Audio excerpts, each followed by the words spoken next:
Hi friends, இன்றைக்கி என்ன சமையல் பண்ண போகிறோன்னா பேண்டி மசாலா தாங்க. சூப்பராக சிம்பிளான ஒரு ரெசிபி தான். வீட்டில் இந்த பொருள் இருந்துச்சுன்னா நீங்கள் டக்குன்னு பண்ணிடுவீங்க.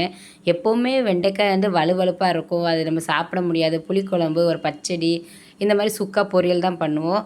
இன்றைக்கி நான் டிஃப்ரெண்ட்டான மசாலாவில் இன்றைக்கி நான் செய்ய போகிறேன். அது எப்படி செய்யலான்னு பார்க்கலாமா? ஃபஸ்ட்டு நான் 1/4 கிலோ வெண்டைக்காய் எடுத்து நல்லா கழுவி தொடச்சி சின்ன சின்ன பீஸாக கட் பண்ணி வச்சுருக்கேன். இதுக்கு இன்றைக்கி வறுத்து தான் போட போகிறேன். ஒரு கடாயில் 1 ஸ்பூன் சோம்பு, 5, 6 பல்லு பூண்டு, அப்புறம் கொத்தமல்லி தண்டுங்க. அது எல்லாமே போட்டு நல்லா வதக்கி எடுத்துக்கோங்க, நல்லா ட்ரையாக. இதெல்லாம் எடுத்துட்டு ஒரு மிக்ஸி ஜாரில் போட்டு வச்சுக்கோங்க. இன்றைக்கி ரோஸ்டட் சென்னா, அதாவது பொட்டுக்கடலை இருக்கலாங்க, வறுத்த பொட்டுக்கடலை நம்ம டைம் பாஸ்க்குலாம் சாப்பிடுவோமே, அதில் ஒரு பேக்கெட் கிடைக்கி, அந்த பேக்கெட்டை வந்து அப்படியே தூக்கி அந்த மிக்ஸி ஜாரில் போடுங்க. அந்த மசாலாவே அதை போட்டு கொஞ்சம் வந்து கொரகொரப்பாக அரைச்சி கொண்டு வாங்க. கொரகொரப்பாக அரைச்சதுக்கப்புறம் இப்படி தாங்க இருக்குது. இந்த மசாலா தான் நம்ம அந்த பேண்டி மசாலாவில் போட போகிறோம். கடாயில் 2 ஸ்பூன் எண்ணெய் ஊற்றிக்கோங்க. 1 ஸ்பூன் கடுகு, 1 ஸ்பூன் ஜீரகம், கருவேப்பிலை நிறைய போட்டு இந்த வெண்டைக்காவை போட்டு அதில் நல்லா வதக்கிட்டே இருங்க. அந்த எண்ணெயிலே கொஞ்சம் வதங்கட்டும். இன்றைக்கி மூடி வைக்கக்கூடாது. மூடி வச்சா இது வந்து தண்ணி பட்டு கொஞ்சம் வலுவலுப்பாயிரும். இது ஓப்பனாகவே வச்சு இப்படி கிண்டி கொடுங்க. இதுக்கு மேலே வந்து வெங்காயம் தான் எப்போவுமே ஃபஸ்ட்டு வதக்குவோம். இன்றைக்கி வெங்காயம் வந்து அப்புறமாட்டி தான் போட போகிறோம். ஏன்னா இது கொஞ்சம் வந்து நறு கடிக்கிறதுக்கு சூப்பராக இருக்கும்.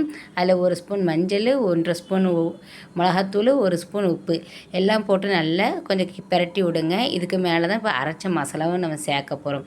இந்த மாதிரி சேர்க்குறதில் அந்த வெண்டைக்காய் வலுவலுப்பும் போயிட்டு கொஞ்சம் வித்தியாசமாக கொஞ்சம் நல்ல ஃப்ளேவரோட நல்ல உங்களுக்கு மசாலாவில் இந்த வெண்டைக்காய் நல்லாயிருக்கும். இதுக்கு பேர் வந்து பேண்டி மசாலாங்க. இந்த மாதிரி நீங்கள் ட்ரை பண்ணுங்கள். இது பேண்டி மசாலா உங்களுக்கு ரெடி ஆகிட்டு, இது நீங்கள் அப்படியே சாதத்தை கூட பிசைஞ்சு சாப்பிட்டுக்கலாம், இல்லைன்னா நீங்கள் சப்பாத்தி கூடயும் சாப்பிட்டுக்கலாம். இதை பாருங்கள், நான் சர்வ் பண்ணதுக்கப்புறம் எப்படி இருக்குது பாருங்கள். ட்ரை ஆகிட்டு பாருங்கள், எந்த பிசுமே இல்லாமல் வலுவலுப்பு இல்லாமல் நல்லா சூப்பராக இருக்குது. இதை இன்றைக்கி நான் அரிசி சப்பாத்தி தாங்க இருந்தது, அது கூட தான் நாங்கள் வச்சு சாப்பிட போகிறோம். இதுக்கு சைடில் வந்து ஒரு வெங்காயத்தை கொஞ்சம் ஸ்லைஸாக வெட்டி வச்சுக்கோங்க. இந்த பேண்டியும் தட்டில் வச்சு சாப்பிட்டு பாருங்கள், அவ்வளோ சூப்பராக இருக்கும். இந்த பேண்டி மசாலா இந்த சப்பாத்திக்கு சூப்பராக இல்லை. சப்பாத்திக்கெல்லாம் நம்ம எப்படி வெண்டைக்காய் சாப்பிடலாம் அப்படின்னு நினைப்பீங்க, செட் ஆகாதுன்னு நினைப்பீங்க. அதுதாங்க கிடையாது, ரொம்ப சூப்பராக இருக்குங்க. நீங்களும் உங்கள் வீட்டை ட்ரை பண்ணி உங்கள் பசங்களுக்கு, ஹஸ்பண்ட்க்கெலாம் செஞ்சு கொடுங்க. இந்த பேண்டி மசாலா எப்படி வந்திருக்குன்னு கமெண்ட்டில் சொல்லுங்கள். ஃபஸ்ட் டைம் பார்க்குறதா என்னோடய சேனலை சப்ஸ்கிரைப் பண்ணுங்கள், லைக் பண்ணுங்கள், ஷேர் பண்ணுங்கள். தேங்க்யூ, பாய்.